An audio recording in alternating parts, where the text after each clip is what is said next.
เอาละครับยินดีต้อนรับทุกคนเข้าสู่การเจาะลึกข้อมูลในวันนี้นะครับวันนี้เราจะมาถอดรหัสและทำความเข้าใจวิสัยทัศน์สำคัญจากเวทีการประชุมล่าสุดที่จัดขึ้นในประเทศไทยกันครับซึ่งประเด็นหลักๆเลยคือเรื่องของระบบนิเวศพาย GCV แบบกระจายศูนย์นั่นเองเราจะมากางข้อมูลดูโครงสร้างและเป้าหมายของขบวนการนี้แบบเจาะลึกและเป็นกลางไปพร้อมๆกันครับลองนึกภาพตามนะครับพรมแดนอาจแบ่งแยกประเทศต่างๆออกจากกัน แต่ไม่สามารถแบ่งแยกหัวใจของพวกเราได้ โอ้โห นี่คือประโยคเปิดที่ทรงพลังมากๆจากสุนทรพจน์ต้นฉบับเลยล่ะครับ ประโยคนี้แหละครับที่เป็นตัวกำหนดธีมหลักของเนื้อหาทั้งหมด นั่นก็คือเรื่องของความสามัคคี ผู้บรรยายเขาเน้นย้ำชัดเจนเลยค่ะว่า ถึงแม้ว่าพวกเราจะมีความแตกต่างกันทางด้านภาษา วัฒนธรรมหรือพรมแดนทางภูมิศาสตร์ แต่ความปรารถนาลึกๆในการมีชีวิตที่ดีขึ้นเนี่ย มันคือสิ่งที่เชื่อมโยงพวกเราทุกคนเข้าด้วยกันครับ ซึ่งนั่นก็นำเราเข้าสู่ประเด็นแรกกันเลยครับกับเรื่องของวิสัยทัศน์ที่ไร้พรมแดนการเปลี่ยนผ่านจากความแตกต่างสู่ความเป็นหนึ่งเดียวกันทีนี้สิ่งที่น่าสนใจมากในสุนทรพจน์นี้คือการนำเสนอภาพเปรียบเทียบครับคือปกติแล้วเนี่ยเรามักจะคุ้นเคยกับระบบแบบจักรวรรดิใช่ไหมครับแบบที่มีประเทศใดประเทศหนึ่งหรือใครคนใดคนหนึ่งนั่งอยู่บนยอดพีระมิดควบคุมทุกอย่างลงมาแต่ขบวนการนี้เขากำลังกระตุ้นให้ผู้เข้าร่วมจากหลากหลายประเทศไม่ว่าจะเป็นเวียดนามไทยฟิลิปปินส์เกาหลีใต้หรือลาวก้าวข้ามภาพจำเดิมๆเหล่านั้นครับภาพใหม่ที่เขากำลังผลักดันคือวงกลมแห่งการเชื่อมโยงครับเป็นโมเดลใหม่เอี่ยมที่ประเทศธุรกิจและผู้คนจะมายืนอยู่เคียงบ่าเคียงไหล่กันในฐานะเพื่อนมนุษย์ที่มีความเท่าเทียมกันแบบเพียร์ทูเพียร์ครับและนี่แหละครับคือที่มาของสิ่งที่เรียกว่าพันธมิตรสันติภาพระดับโลกซึ่งเป็นนิยามและโครงสร้างหลักของขบวนการนี้เลยพูดง่ายๆก็คือพันธมิตรสันติภาพพาย GCV ระดับโลกเนี่ยมันออกแบบมาให้เป็นเครือข่ายแบบกระจายศูนย์อย่างแท้จริงเลยครับไม่มีใครเป็นบอสใหญ่หรือเป็นศูนย์กลางอำนาจลองจินตนาการถึงวงกลมดูสิครับมันไม่มีหัวแถวไม่มีหางแถวใช่ไหมครับทุกคนไม่ว่าจะเป็นตัวแทนจากประเทศไหนชุมชนใดหรือธุรกิจอะไรล้วนยืนอยู่ในตำแหน่งที่เสมอกันเป๊ะไม่มีใครอยู่สูงกว่าหรือต่ำกว่าใครเป็นการโอบไหล่ก้าวไปด้วยกันอย่างแท้จริงครับเอาละครับทีนี้เรามาดูจุดเริ่มต้นของวิสัยทัศน์นี้กันบ้างว่าโมเดลนี้เริ่มต้นมาจากไหนกับ3ประเทศผู้ริเริ่มและร่วมก่อตั้งพันธมิตรนี้ครับ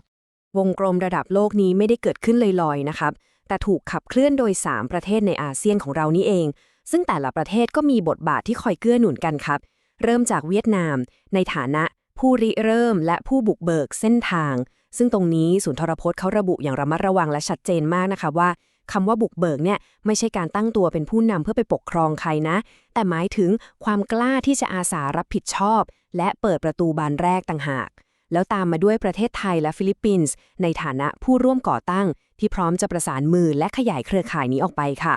ถ้ามองเป็นภาพสเต็ปต่อสเต็ปแผนการนี้ถูกวางไว้แบบขั้นบันไดได้อย่างน่าสนใจมากครับมันเหมือนการจำลองการส่งต่อพลังแบบรากหญ้าเลยเริ่มจากสเต็ปที่1เวียดนามเป็นฝ่ายยื่นมือออกมาก่อนสเต็ปที่2ประเทศไทยตอบรับและจับมือนั้นไว้สเต็ปที่3ฟิลิปปินส์เข้ามาร่วมประสานมือและสเต็ปที่4ซึ่งเป็นวิสัยทัศน์สูงสุดเลยนะฮะนั่นคือการเชิญชวนประเทศอื่นๆทั่วโลกให้ก้าวเข้ามาร่วมในวงกลมนี้เป็นแผนงานทะเยอทะยานที่มุ่งขยายจากระดับภูมิภาคไปสู่สเกลระดับโลกเลยล่ะครับ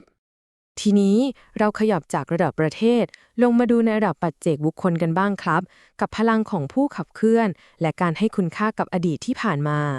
แน่นอนครับว่าเบื้องหลังงานใหญ่ระดับนี้ต้องมีคนทำงานที่ทุ่มเทมากๆสุนทรพจน์นี้ได้กล่าวแสดงความขอบคุณอย่างสุดซึ้งต่อผู้นำชุมชนอย่างคุณลูมารีและคุณโจโจ้ค่ะที่ทุ่มเทเวลาตลอดระยะเวลากว่า1 ปีเต็มเพื่อช่วยเชื่อมโยงชุมชนชาวไทยและชาวเวียดนามให้กลับมาใกล้ชิดกัน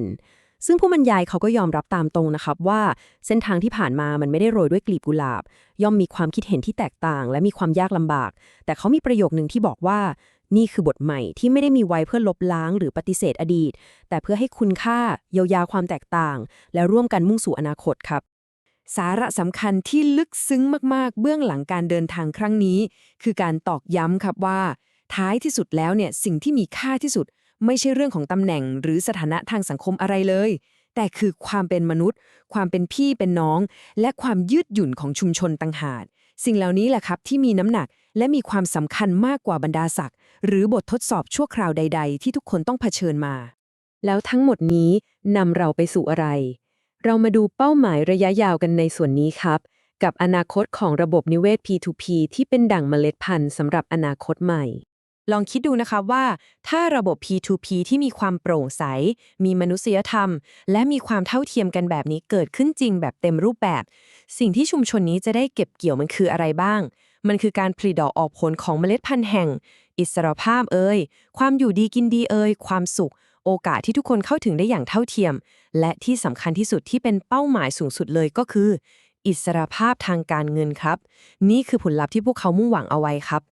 แต่หนทางที่จะไปถึงเป้าหมายนั้น มันมีปรัชญาสำคัญซ่อนอยู่ครับ อย่างสุภาษิตที่เขาว่ากันแหละครับ การเดินเพียงลำพัง มันอาจจะทำให้เราก้าวไปได้อย่างรวดเร็วนะครับ แต่ถ้าอยากจะยืนระยะให้ได้ยาวๆ แล้วไปให้ไกลที่สุด เราจำเป็นต้องเดินไปด้วยกันครับ ความไว้วางใจและการลงมือทำร่วมกันนี่แหละ คือกุญแจสำคัญที่จะไม่แค่พาคนรุ่นปัจจุบันไปถึงฝั่งฝัน แต่ยังเป็นการทางและปูรากฐานที่แข็งแรงไว้ให้คนรุ่นหลังอีกด้วยครับ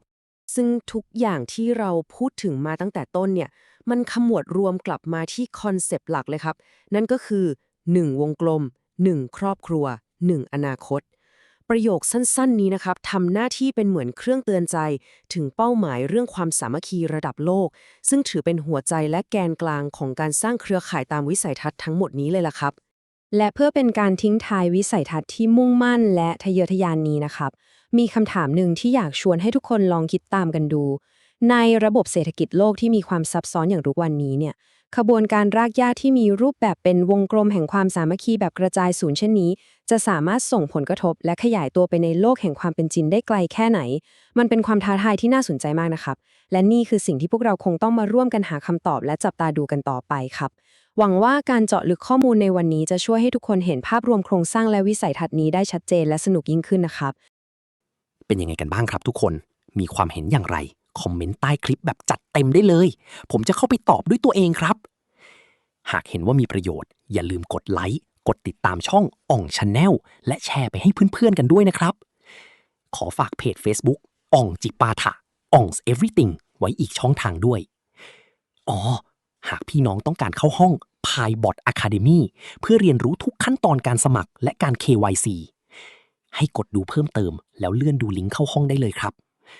สำหรับวันนี้ผมขอลาไปก่อน สวัสดีครับ